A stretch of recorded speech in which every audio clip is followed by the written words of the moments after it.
माझा निर्णय जाहीर केला नाही, पण माझ्या अख्ख्या कुटुंबाचा उद्धार काही लोक करतात. कुटुंबातल्या व्यक्तीचा अशा पद्धतीने उद्धार करायला मला वाटत नाही, पण काही लोकांनी केला.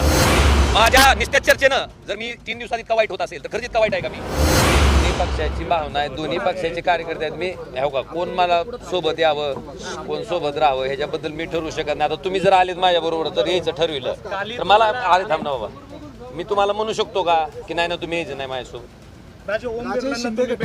मी तुम्हाला एकच प्रश्नाचं उत्तर देतो की माझी जी काय राजकीय भूमिका आहे ती मी आज चर्चा करून झाला, आज नाहीतर उद्या मी स्पष्ट करेन. मला दुःख एक लक्षात घ्या, सन्माननीय उद्धवजी, सन्माननीय आदित्यजी आणि बाळासाहेबांच्या कुटुंबानं बद्दल माझं कधीच एक शब्द अवाक्षर जाणार नाही, गेलेलं नाही. पण दुर्दैवानं माझी इंटरव्ह्यू छापले तुम्ही. ठीक आहे, मी बोललो असेल तर तुम्ही छापा, पण न बोलताच तुम्ही जर माझी इंटरव्ह्यू तशा पद्धतीनं छापणार असाल, मला वाटतं त्या गोष्टीचं मला प्रचंड दुःख आहे, वेदना आहेत. मी एक लक्षात घ्या, साधा विषय सांगतो मी. लोकसभा असेल, विधानसभा असेल, ह्या निवडणुकीमध्ये निश्चितपणे लोक पाठीशी राहिले. प्रचंड पैशाची ताकद, सगळी ताकद असताना सुद्धा. पण ज्या स्थानिक स्वराज्य संस्थेच्या निवडणुका झाल्या, तुमच्या माहितीसाठी माझ्या लोकसभा कार्यक्षेत्रामध्ये जेवढ्या पंचायत समिती आहेत, जेवढ्या नगरपालिका आहेत, त्या सगळ्या ठिकाणी अख्ख्या लोकसभेत एक सुद्धा पंचायत समिती माझी निवडून येऊ शकली नाही. एक सुद्धा नगरपालिका माझी निवडून येऊ शकली नाही. मग खरंच आम्ही इतके वाईट आहेत का?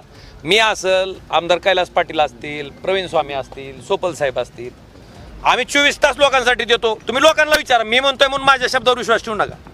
आम्ही लोकांसाठी उपलब्ध आहेत का नाहीत, आम्ही त्यांच्यासाठी काम करतो का नाही. मग अशा परिस्थितीत मशाल ह्या चिन्हावर उभारलेल्या आमच्या लोकांना पराभवाचं तोंड का बघावं लागलं? आणि इतकं वाईट, माझा आज सोमनाथ गुरव नावाचा कार्यकर्ता धाराशिवमध्ये निवडणूक लढत होता, 3ऱ्या नंबरला जावं. 24 तास लोकांसाठी उपलब्ध असणारा कार्यकर्ता, मला त्याच प्रश्नाचा शोध घ्यायचा आहे. मला एक लक्षात घ्या, मी तुम्हाला एक सांगतो, पक्ष नेतृत्वाबद्दल कृपा करून तुम्ही मला म्हणू नका. शेवटी आमच्या कामावरच मतं टाकणार होतो ना तुम्ही, पण का आम्हाला फेटाळलं? का आमची हेटाळणी, आमच्या कार्यकर्त्याची हेटाळणी का झाली? आणि एक लक्षात घ्या, ही प्रश्न आहे माझ्या मनाला, त्या लाखो कार्यकर्त्याला प्रश्न आहे की बाबा आम्ही निष्ठावंत होतो, आम्ही तुमच्यासाठी उभारलो होतो, आम्ही काम बरं असं काय ड्रग डीलर आणून उभा केला नव्हता मी. माझा माणूस गुन्हेगारी पार्श्वभूमी असणारा नव्हता, लोकांसाठी काम करणारा होता, लोकांसाठी झटणारा. आणि ऐका, असं सगळं असताना आमच्या लोकांना पराभवाचं तोंड पाहावं लागलं, ही वस्तुस्थिती आहे. आणि म्हणून मला त्याच्याबद्दल काय म्हणायचं नाही, पण त्याचा शोध मला घ्यायचा आहे. आणि मी आज तुम्हाला एवढंच सांगतो की जो काही निर्णय घ्यायचा आहे मी आज चर्चा करून गेल्यानंतर हे सगळं बदलेल असं वाटतं का? मी अरे माझा निर्णय तर होती, पुन्हा विचार मला. एक लक्षात घ्या, सामान्य माणसाला मी काय काम करतो माझ्या मतदारसंघातल्या बरीच जणांनी, आता मी 4 दिवसापासून ऐकतोय, माझा निर्णय जाहीर केला नाही, पण माझ्या अख्ख्या कुटुंबाचा उद्धार काही लोक करतात, ज्याचा काही संबंध नाही. कारण ओमराजे ज्याच्या कामाला पडलाय, ओमराजे ज्याच्यासाठी झटलाय, ज्याला ओमराजे त्याच्या घरातला माणूस वाटतंय, मला वाटतं ती माणूस तर त्याच्या घरातल्या माणसाला म्हणजे त्याच्या कुटुंबातल्या व्यक्तीचा अशा पद्धतीने उद्धार करेल मला वाटत नाही. पण काही लोकांनी केला, सहन केलं, मी तेही सहन केलं.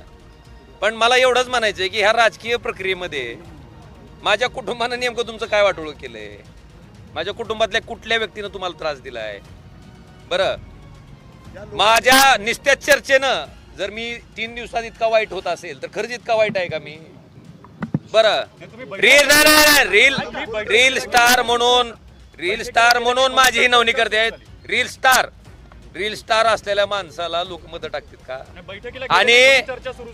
आणि एक एवढं सांगतो तुम्हाला साहेब, माझ्या वडिलांच्या केसचा निकाल होता, 16 तारीख ठरली होती, 16 तारखेची 20 तारीख आली. 20 वर्ष आम्ही त्या केससाठी जगतोय. मी आपल्याला एवढं सांगू इच्छितो की जो काही माझा राजकीय निर्णय आहे तो मी धाराशिवला जातोय, तिथं सगळ्याशी चर्चा करेन आणि माझा निर्णय जाहीर. माझ्या वडिलांचं 3 जून 2006 रोजी अशा पद्धतीनं गोळ्या झाडून हत्या केली होती आणि काल त्या दिवशी शनिवार होता आणि दुर्दैवानं कालचा निकाल सुद्धा शनिवारीच होता. मला ह्या गोष्टीचं दुःख वाटतंय की सन्माननीय कोर्ट म्हणतंय की हत्या करण्याचा उद्देश पण होता, म्हणजे मोटिव्ह होता, मोटिव्ह प्रूव्ह केला कोर्टात. सन्माननीय कोर्ट म्हणलं की राजकीय वैमनस्य होतं. पण दुर्दैवानं मग मारलं कुणी, ह्या सगळ्या गोष्टी सन्माननीय कोर्ट मान्य करते. पण शेवटी न्यायिक प्रक्रियेमध्ये कोर्टाचा सन्मान प्रत्येकाला करावा लागतो. त्यामुळं कोर्टाच्या निर्णयाचा सन्मान करून त्या निर्णयाच्या विरुद्ध हायकोर्टामध्ये मी जाणार आहे. आणि अशा प्रसंगामध्ये वाईट ह्याच गोष्टीचं वाटलं की आयुष्यभर म्हणजे ज्या दिवशी माझे वडील गेले त्या दिवशीपासून मी माझ्या राजकीय कारकिर्दीला सुरुवात केली. सुरुवात करण्याचं कारण ही माझे वडीलच होते. फक्त मला दाखवून द्यायचं होतं, त्यामुळे लोकांच्या संपर्कात गेलो. प्रत्येक माणसाच्या कामाला प्रामाणिकपणे पडायचा मी प्रयत्न माझ्या राजकीय जीवनामध्ये केलेला आहे. सामान्य लोकही सगळं जाणतात. पण एवढ्या सगळ्या चांगल्या कामाचं मला वाटत होतं की जो न्याय मी स्वतः त्यांचा मुलगा म्हणून आणि माझा परिवार त्या ठिकाणी मागत होता, दुर्दैवानं तो न्याय काय मला त्या ठिकाणी भेटू शकला नाही. आता हायकोर्टात त्या ठिकाणी CBI जाणार आहे.